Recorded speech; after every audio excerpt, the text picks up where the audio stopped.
Hello, bienvenue sur Rock Your Podcast, le podcast qui te donne les clés pour propulser ton business grâce au podcast. Je m'appelle Mariama, je suis spécialiste du podcast marketing. J'aide les entrepreneurs et indépendants à utiliser la puissance du podcast pour développer leur marque personnelle et transformer leurs auditeurs en clients. Dans chaque épisode, je te partage mes conseils pratiques pour créer et développer ton podcast et surtout pour en faire un puissant levier d'acquisition client. Pour ne manquer aucun nouvel épisode, abonne-toi à Rock Your Podcast sur ta plateforme d'écoute préférée.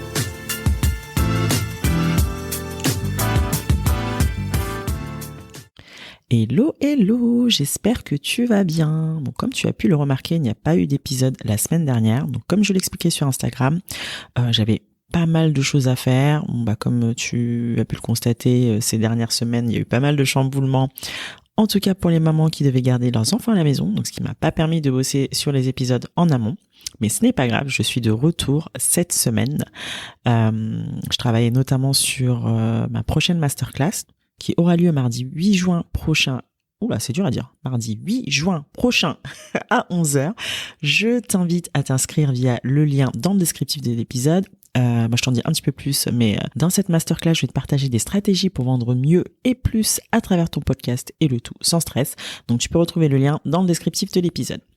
Alors, aujourd'hui, j'aimerais te partager 3 raisons pour lesquelles, selon moi, il est intéressant de lancer un podcast quand tu as une offre digitale. Alors je sais que dans l'épisode dernier, j'avais conclu en disant qu'on allait aborder 5 façons de vendre son offre digitale à travers son podcast. Mais je me suis dit que ce serait bien déjà en amont de vous partager 3 raisons pour lesquelles c'est le combo parfait. Bon, si tu m'écoutes depuis quelques temps, tu as sans doute compris à quel point je suis une grande fan du podcasting, donc c'est plus un secret pour toi. Et je suis également une grande fan de produits digitaux ou produits numériques, surtout en cette période où le digital s'est plus ou moins imposé dans pas mal de business. Donc je crois dur comme fer que le podcasting et les produits numériques vont de pair.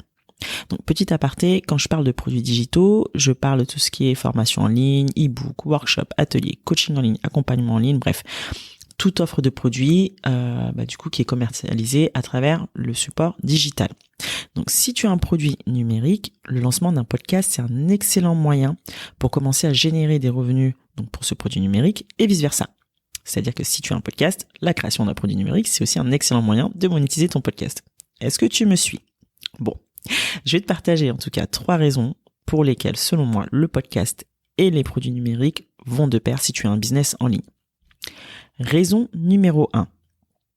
Le podcast renforce ta position d'expert dans ta thématique et c'est un excellent moyen de développer ton image de marque. Ça te crédibilise, ce qui fait que lorsque tu lanceras ton offre digitale sur ton domaine d'expertise, tu auras déjà bâti avec ton audience ce qu'on appelle le Know, Like, Trust. On en a déjà parlé dans un des épisodes. On achète auprès de gens que l'on connaît, que l'on apprécie et en qui on a confiance. Donc tu seras plus à même de les convertir en clients parce que tu auras su démontrer que tu es la personne de référence à contacter pour résoudre leurs problèmes. Raison numéro 2. Comme je te le disais en introduction, tes produits numériques te permettent de monétiser ton podcast. C'est même l'un des meilleurs moyens de générer des revenus rapidement, surtout si tu viens de lancer ton podcast. Parce qu'il existe bien sûr d'autres moyens de monétisation, comme la publicité, avec des annonceurs, le sponsoring ou l'affiliation. Mais le sponsoring ou la publicité avec des annonceurs, ça nécessite souvent d'avoir une très grosse audience pour en vivre. Et souvent, tu es limité en termes de format parce que comme tu communiques sur leurs propres produits, ils peuvent t'imposer leurs directives sur la manière de communiquer sur ce produit. Ça peut être un complément de revenu, mais pour en vivre de manière rentable, c'est beaucoup plus compliqué à moins d'avoir une grosse audience. Donc, tes produits numériques, c'est pour moi le meilleur moyen de monétiser ton podcast, enfin tes produits numériques ou même ton offre de service. Mais ça, je l'aborderai dans un autre épisode. Raison numéro 3, le podcasting te permet de chauffer ton audience à l'occasion du lancement de ton produit numérique. C'est un excellent moyen pour faire mûrir ton prospect et le convertir à l'achat de ton produit. Qu'est-ce que je veux dire par là ? Eh bien, dans la période qui précède le lancement de ton offre digitale, donc coaching, e-book, formation, etc., tu vas devoir mettre en place une stratégie de nurturing. Désolé à l'avance pour l'anglicisme, mais c'est moche en français. En français, ça veut dire nourrir. Mais en gros, c'est faire mûrir ton prospect pour l'amener à maturation jusqu'à l'achat. Donc c'est un concept de marketing digital.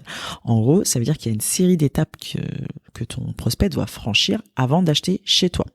Tu peux pas juste débarquer et dire « Hey, salut, j'ai un nouveau produit, il est génial, achète-le ». Et t'imaginer que les gens vont dire « Oh my god, c'est absolument ce dont j'ai besoin, tiens, prends ma CB ». Nope. Bon, il doit y avoir des exceptions, mais en règle générale, ce n'est pas comme ça que ça marche.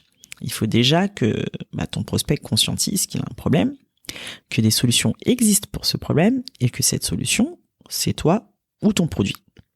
Et tout ça, c'est ce que tu vas mettre en place à travers ta stratégie de contenu. Imagine-toi planter une petite graine dans la tête de ton prospect et cette petite graine, tu l'arroses pour que petit à petit, elle pousse et déploie ses belles et jolies feuilles vers la lumière. Bon, je sais, j'ai pas trouvé une meilleure métaphore ou analogie. Et imagine-toi que ton podcast, c'est la petite graine. Donc ça va être ton outil pour partager ton contenu autour de ton offre. Et donc comme je te l'ai dit tout à l'heure, c'est ce qui va permettre d'affirmer ta position d'expert. Tu murmures littéralement dans l'oreille de tes auditeurs tout le temps. Donc ils apprennent à te connaître, à t'apprécier, à te faire confiance, de sorte que lorsque tu lanceras ton produit, là, ils seront prêts à te dire « Tiens, prends ma carte bleue ».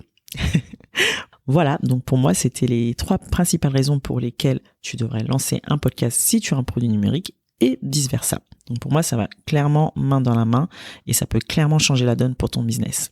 Donc si tu veux connaître d'autres stratégies pour vendre plus grâce à ton podcast, et le tout sans stress, je t'invite à t'inscrire à ma masterclass qui aura lieu le mardi 8 juin prochain à 11h.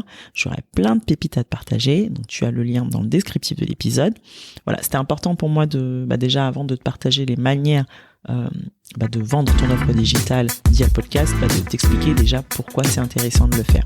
Voilà, donc ce sera le sujet du prochain épisode. Je te dis donc à la semaine prochaine.